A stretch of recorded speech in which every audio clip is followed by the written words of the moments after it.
Dans cette séance, du coup, on va s'occuper donc de notre caveau. Donc, on va essayer de créer donc, un nouveau document. Donc, document, hop, nouveau document, non. Et là, on va importer notre caveau. Pas le caveau, excusez-moi, la tombe. La tombe qui est ici. Donc là, non, c'est en blend. Hop, export, substance, c'est SM tombe. Voilà, l'eau. Hop, ouvrir. Et là, on est bon. Donc là, pour la tombe, ce qu'on peut faire éventuellement, donc on va commencer déjà par l'importer, hop, donc avec Shift-clic, hein, voilà, on met en edit, et du coup, on est bon. Donc là, pour la tombe, on l'a pas renommée en lot, je crois, ouais, non. Donc là, je ne sais pas si on va la sculpter réellement ou pas, parce que du coup, là, c'est vraiment plus du texturing qu'autre chose, en fait. Parce que là, c'est beaucoup d'alpha, beaucoup de choses. À la limite, on peut faire un petit sculpt hein, quand même. Hein. On peut faire un petit sculpt vu que c'est un mesh seul, on n'a pas besoin du high ou du low pour les identifier. Donc ouais, on va faire un peu de pierre, un peu de notion de roche, un peu de déformation, parce que là, c'est un peu trop linéaire, mais on va pas faire grand-chose, parce qu'au final, il y a beaucoup de motifs qu'on va mettre en alpha sur Substance. Donc je vois pas trop l'intérêt de sculpter des détails. Ouais. Donc là, on passe en 1024, on fait un Dynamesh. Et on enchaîne avec donc juste le détail de la roche, un peu casser la roche, casser un peu des parties, lui donner un peu de vie. Voilà, donc là on a terminé, donc les builds, hop, et du coup on va sculpter un petit peu. Donc on va commencer par lisser un petit peu les bords déjà pour les adoucir. Rien que ça va faire un peu de différence, hein, ça va donner un peu de mouvement, vous voyez. Juste le lissage, ça donne un peu de mouvement déjà à la roche. Hop, vous lissez un peu partout, hein, tranquillement, tac tac tac. Ça va donner juste un petit peu de mouvement au niveau de la normale.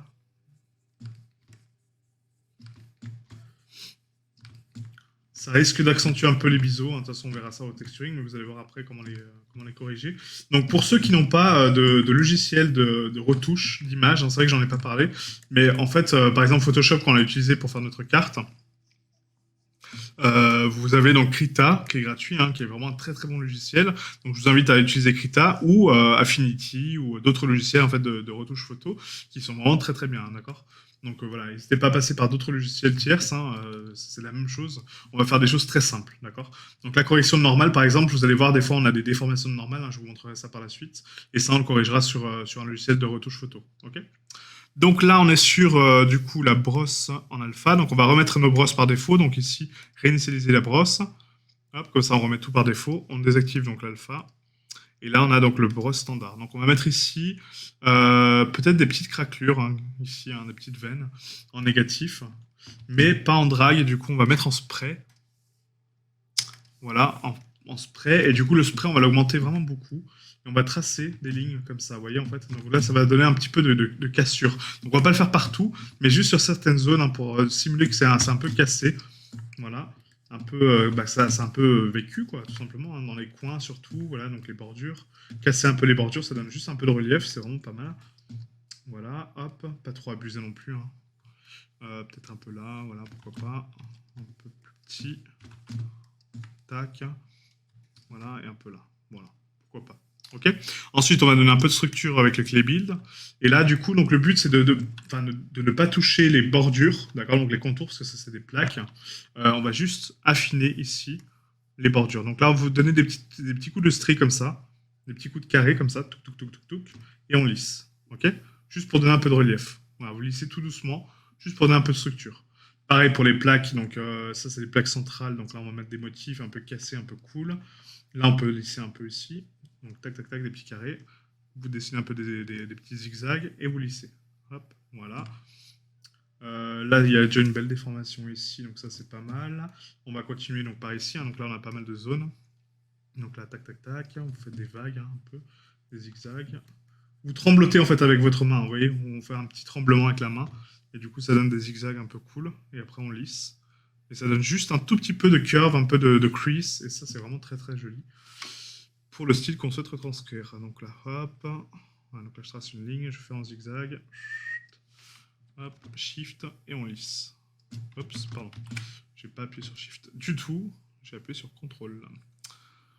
Voilà, donc là c'est bon, hop, là pareil, donc on va faire ça. Le fait de faire des zigzags comme ça permet, vous voyez, en fait, de donner du relief, mais aussi de prononcer les curves et les carves, et du coup ça c'est très très bon. J'insiste bien là-dessus, hein, parce que c'est vraiment important, hein, mais bon. Après, à vous de faire ce que vous voulez. Oups. Je me s'est un peu trompé. On aurait pu sculpter en symétrie Z et Y, hein, du coup, mais bon, là, c'est pas grave, ça me donnera de l'aléatoire au niveau de la roche. C'est pas plus mal. Voilà, et là, ça fait vraiment vieux caveau, vous voyez, un peu destroy, un peu passif. C'est vraiment pas mal, quoi.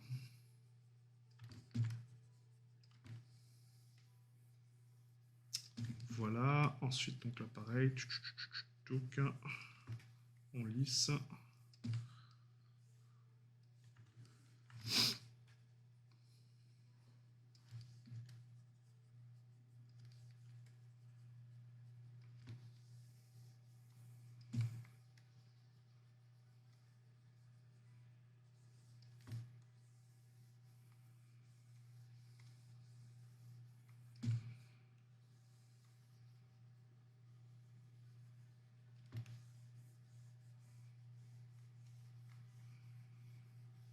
Voilà.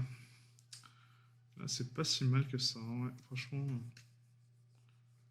Franchement, c'est cool. Franchement, c'est cool. Et les plaques du dessus, bah pareil, on va donner juste un peu de relief, hein, aux plaques du dessus. Donc là, on va juste faire un petit peu de zigzag aussi, comme ça. Là aussi, on va tout faire en même temps, hein, comme ça. Hop, on a juste à lisser tout après. Donc là, vous donnez un peu d'aléatoire. Donc tout doucement avec la brosse, hein, n'oubliez pas, hein, la pression est importante. Ne faites pas des gros pressions de bourrin. Sinon, ça créera un gros décalage positif pour le coup, et sur les normales, c'est pas bon non plus, quoi.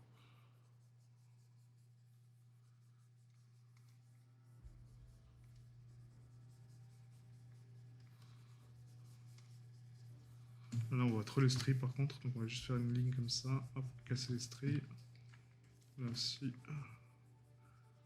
Et là, on n'est pas trop mal. Nickel. Voilà. Donc là, après, vous pouvez donner un peu avec la polish, hein, casser des petites zones, dire, bah tiens, par exemple, cette bordure-là est un peu cassée, là aussi, c'est un peu cassé, etc. Voilà, donner du petit détail, vraiment tout, bah, tout anodin, hein, pour vous, mais ça va vraiment se ressentir sur le texturing, hein, croyez-moi. D'accord. Voilà, donc là, on casse un peu la structure ici. Avec le dame standard, on creuse un peu dans les petites zones. Voilà, on donne un peu des reliefs, un peu des creases ici. Tac. Voilà, on casse un peu la géométrie. Là, j'ai oublié de faire, par exemple. Vous voyez. Tac.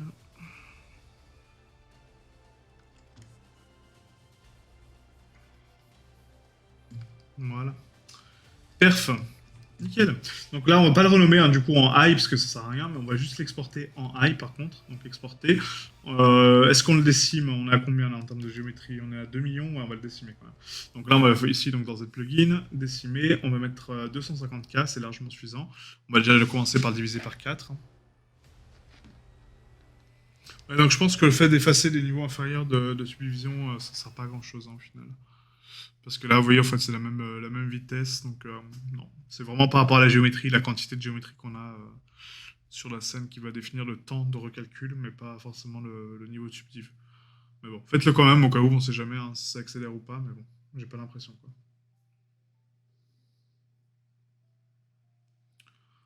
Voilà, voilà. Donc, du coup, on a exporté voilà, notre mesh, donc il est recalculé. Donc, on va ici dans exporter. On va attendre qu'il finisse, hein, parce qu'il est en train de réorganiser la topologie. Et là, c'est bon. Voilà, nickel. Donc, exporter, hop. Et on va donc dans notre dossier, toujours, hop. Donc, ressources, blend, export, substance.